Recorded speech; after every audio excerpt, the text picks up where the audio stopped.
Best story for listening. Listen and repeat after me. A poor man was married to a beautiful woman.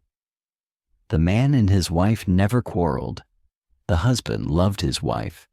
The wife loved her husband. They were very happy, but this happy couple had a rich, handsome neighbor. He saw the poor man's beautiful wife, and he fell in love with her. I want to marry her myself, he thought. Every day when the woman's husband was working in the fields, the rich man went to the poor man's house. "You're a beautiful woman," he said to the poor man's wife, "but your clothes are old. Why doesn't your husband buy new pretty clothes for you? I'm sure he doesn't love you. If he loved you, he would buy wonderful clothes for you. Divorce him and marry me. I will buy you beautiful new clothes, the best in the land. Then you will be the most beautiful woman in Ethiopia." At first, the woman didn't listen to the rich man, but he came to her house every day, and every day he said the same things. At last, she began to think, perhaps my neighbor is right. Why doesn't my husband buy beautiful new clothes for me? Perhaps he doesn't love me. That night, she said to her husband, "Look at me, husband. My clothes are old and ugly. I want new ones. Buy me some new clothes." Her husband smiled at her. "You don't need new clothes," he said. "You are the most beautiful woman in the world to me." She was angry. "Don't you love me?" she said. "If you love me, buy me a new dress." Her husband loved his wife, and he wanted to please her. "I have only a little money," he thought, "and I need a new plow. But I want my dear wife to be happy." So the next day, he went to the market, and he bought a new dress for his wife. He took it home to her, and she put it on. "Thank you, my dear husband," she cried. "Now I know that you love me."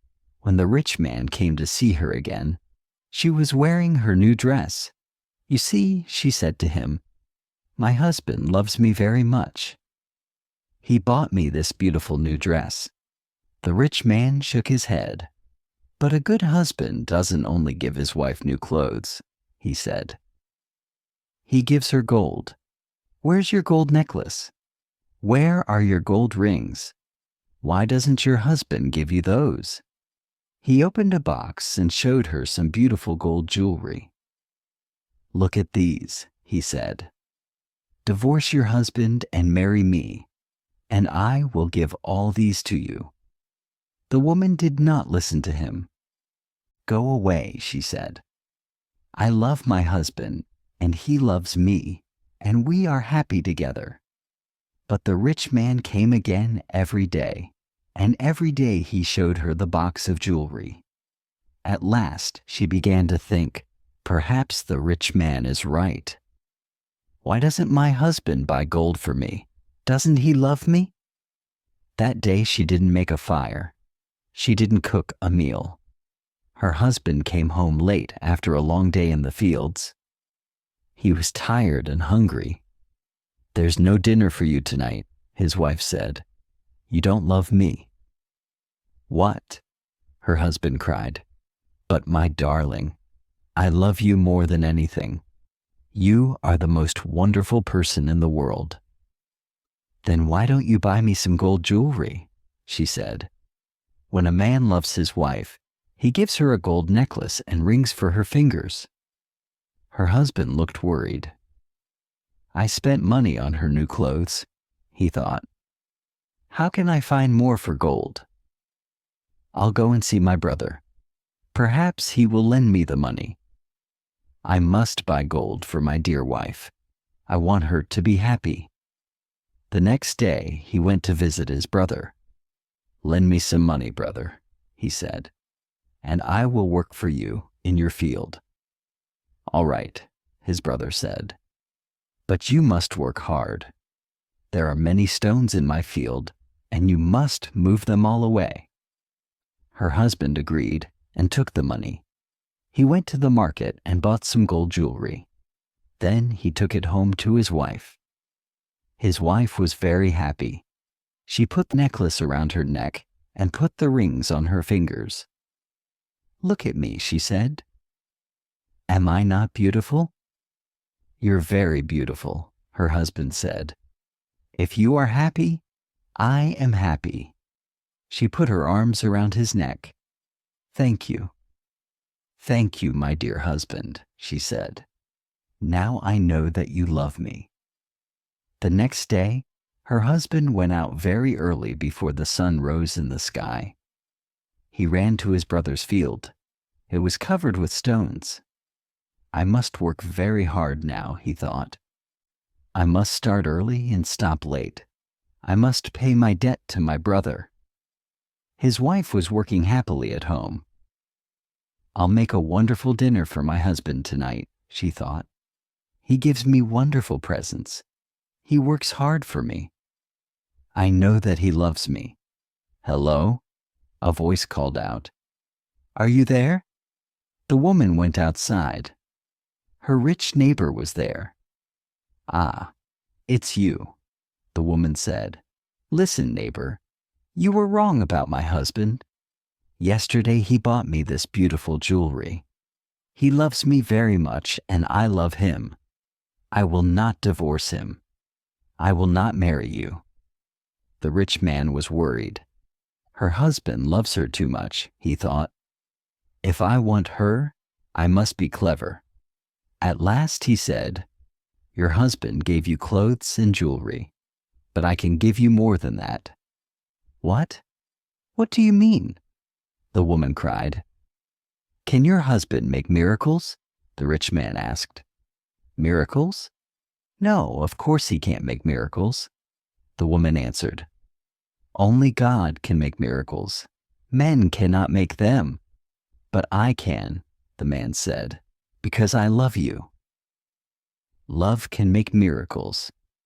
If your husband loves you, he can make miracles for you. If you love me, I will make miracles for you. "Make a miracle for me now," the woman said. "I can't," the rich man answered. "You must promise to love me first. You must leave your husband and come to me. Then I will make wonderful, wonderful miracles for you." The woman said nothing, and the rich man went away. That night, the poor man came home late. He was very tired and hungry. His wife brought water for him, and he washed himself. She brought delicious food for him, and he ate it. "My poor husband," she thought. "He works so hard for me, and he is so tired and hungry. The rich man is foolish. How can my husband make miracles? It's impossible." But the next day, and the day after, and the day after that, the rich man came to her house again. "Did your husband make a miracle for you yesterday?" he asked the woman. "Leave him and love me, and I will make many, many miracles for you every day." At last, the women began to listen to him. One day when her husband came home, she was sad. "Wife, dear wife, what is wrong with you?" cried her husband. "Are you sick?" "No," she said. "I'm sad because you do not love me." "What?" cried her husband. "But you know that I love you. I bought you new clothes. I bought you gold jewelry. You're the most precious thing in the world to me." "But you don't make miracles for me," his wife said. Her poor husband was very surprised. "Miracles? Of course I can't make miracles," he said. "Why do you want a miracle? Who gave you the idea?" "Our neighbor came to see me today," the woman said. "Love makes miracles," he said. "If a man loves a woman, he will make miracles for her." Her husband was very worried. "That wicked man wants to take my wife," he thought. "All this trouble comes from him.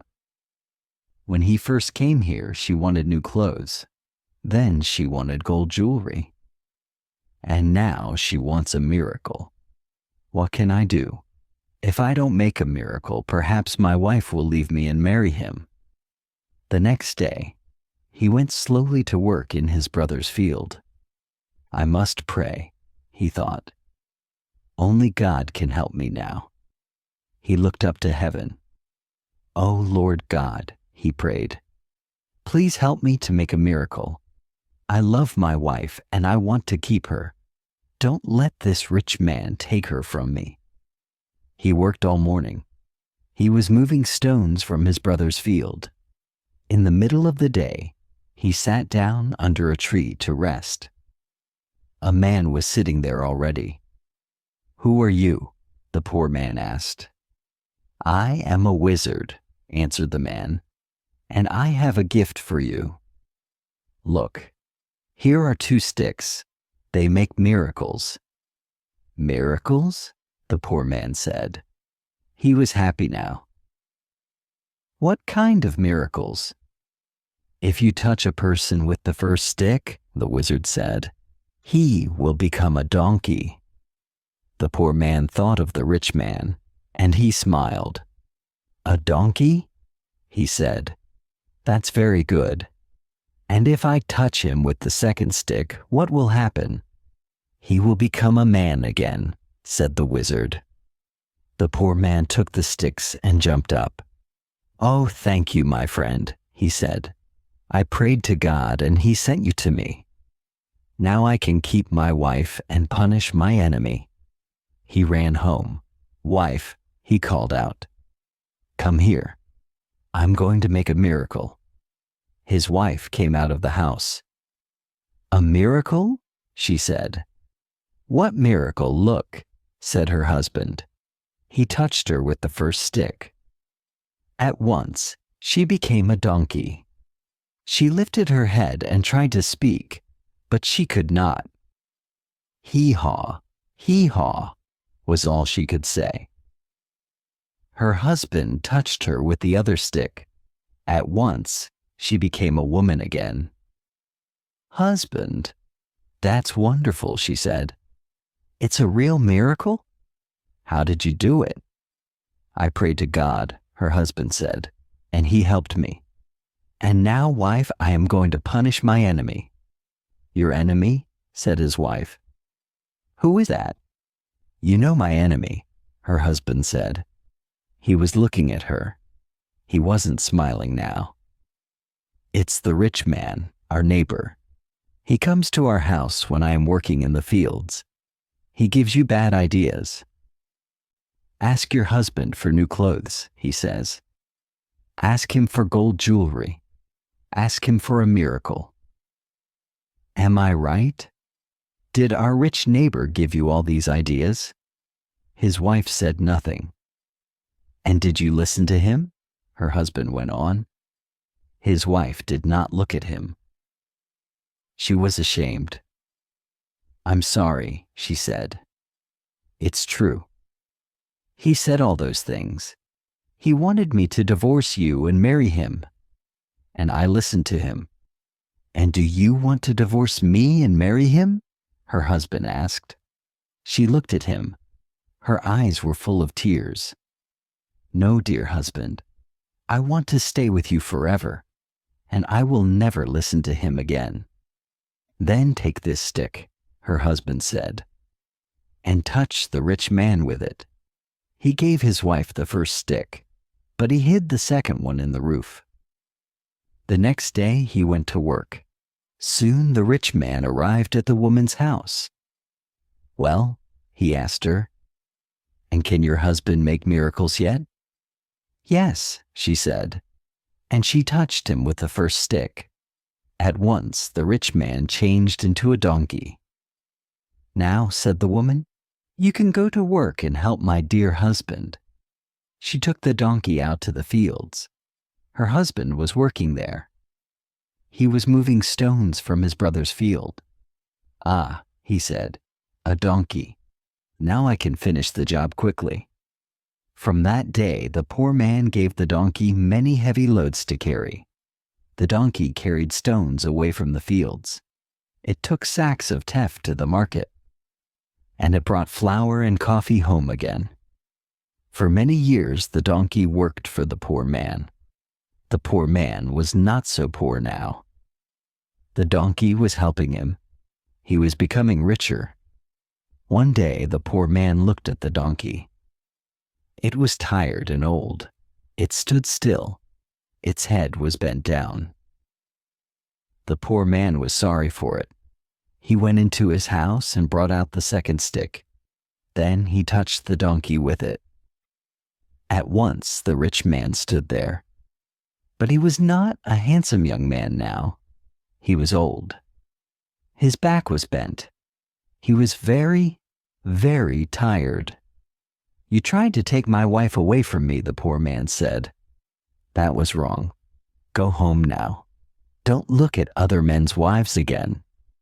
The rich man went away, and he never came back again. But the poor man and his wife lived happily together for many more years. The end.